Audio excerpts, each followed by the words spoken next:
Assalamualaikum warahmatullahi wabarakatuh. Perkenalkan, nama saya Suryani dari Pasca PAIB. Ingin menjelaskan esai saya terkait jenis-jenis gangguan kejiwaan pada manusia. Adapun latar belakang dari esai saya bahwa kesehatan jiwa merupakan aspek fundamental dalam kehidupan manusia. Kondisi jiwa yang sehat menjadi fondasi utama bagi kesejahteraan individu, keluarga, bangsa secara keseluruhan. Memahami pentingnya kesehatan jiwa adalah langkah awal menuju masyarakat yang sehat dan produktif. Pelayanan kesehatan jiwa di Indonesia masih menghadapi berbagai hambatan struktural. Akses yang terbatas, terutama di wilayah pedesaan, menjadi tantangan utama. Pendidikan agama Islam hadir sebagai solusi spiritual yang menawarkan pendekatan holistik dalam pemulihan kesehatan jiwa. Kebijakan pemerintah memegang peranan penting dalam menentukan arah dan kualitas layanan kesehatan mental nasional. Ada beberapa kelompok gangguan kejiwaan. Yang pertama, gangguan kecemasan atau anxiety disorders.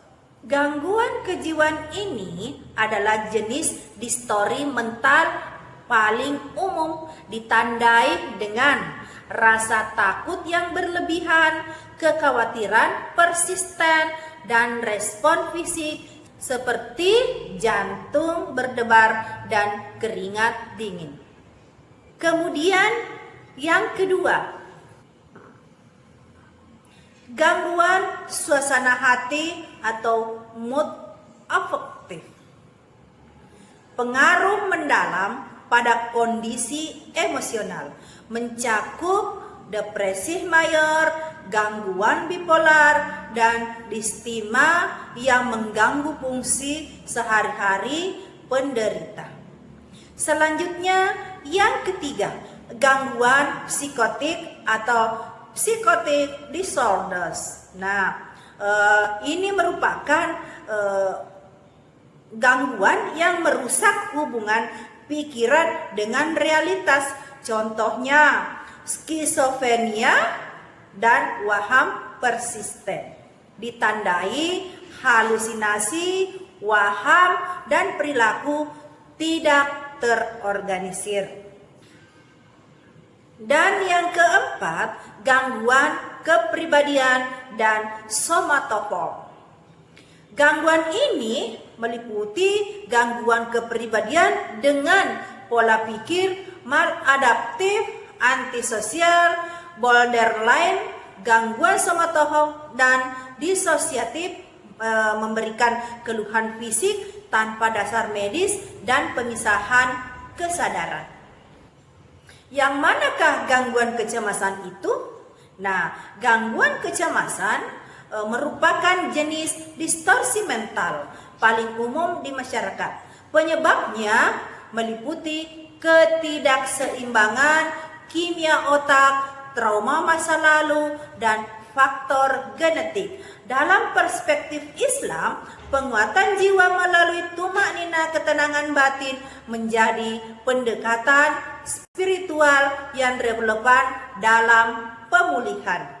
Selanjutnya, gangguan suasana hati.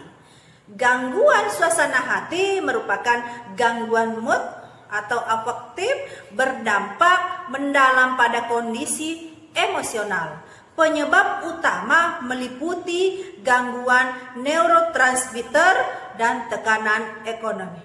Contohnya, depresi mayor, bipolar, dan distimia. Gejalanya kehilangan semangat hidup dan perubahan emosi ekstrim.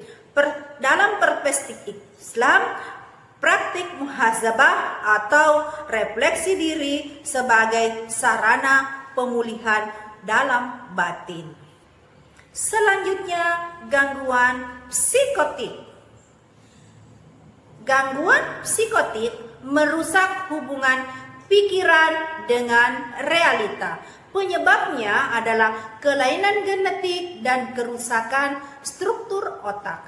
Contoh, skizofrenia, gangguan psikotik, waham persisten, gejalanya halusinasi visual, waham mendengar suara tidak nyata. Kemudian bagaimana penanganannya? Adalah obat antipsikotik dan dukungan keluarga secara intensif. Selanjutnya, gangguan kepribadian. Gangguan kepribadian mempengaruhi pola pikir, perasaan, dan perilaku interpersonal secara mendalam. Penyebabnya meliputi faktor genetik, trauma masa kecil, serta pengasuhan yang keliru. Penanganan utama melibatkan terapi perilaku dialektis dan peningkatan kesadaran diri untuk membangun hubungan yang lebih sehat. Selanjutnya, gangguan somatoform dan disosiatif. Gangguan somatoform ditandai dengan keluhan fisik yang nyata namun tidak memiliki dasar medis yang jelas. Penyebab utamanya adalah tekanan psikologis dan stres yang berkepanjangan.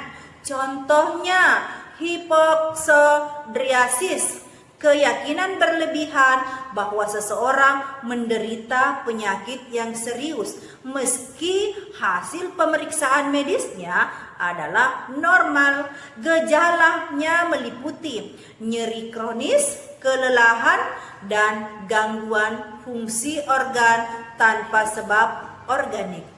Kemudian berbeda dengan disosiatif. Gangguan disosiatif ini berakar dari trauma masa kecil yang menyebabkan pemisahan kesadaran.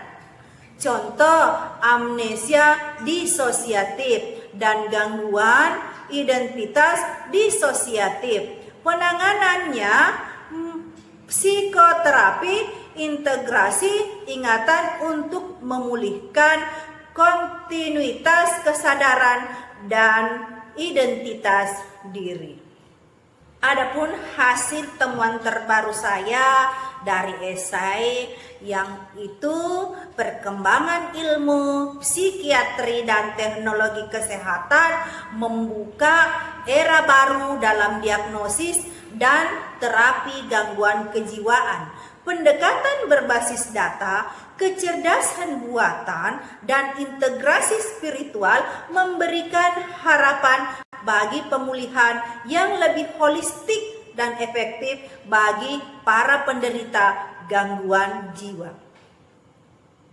Dari keseluruhan isi esai, kami bisa menyimpulkan bahwa gangguan kejiwaan merupakan tantangan nyata yang memerlukan respons komprehensif, penanganan efektif, menuntut pemetaan klinis yang akurat, sinergi antara ilmu psikologi dan ilmu pendidikan Islam, serta kolaborasi lintas sektor untuk mewujudkan pemulihan yang holistik dan bermartabat bagi setiap individu. Demikianlah pemaparan esai dari saya. Mohon maaf jika banyak kekurangan. Billahi taufiq wal hidayah. Wassalamualaikum warahmatullahi wabarakatuh.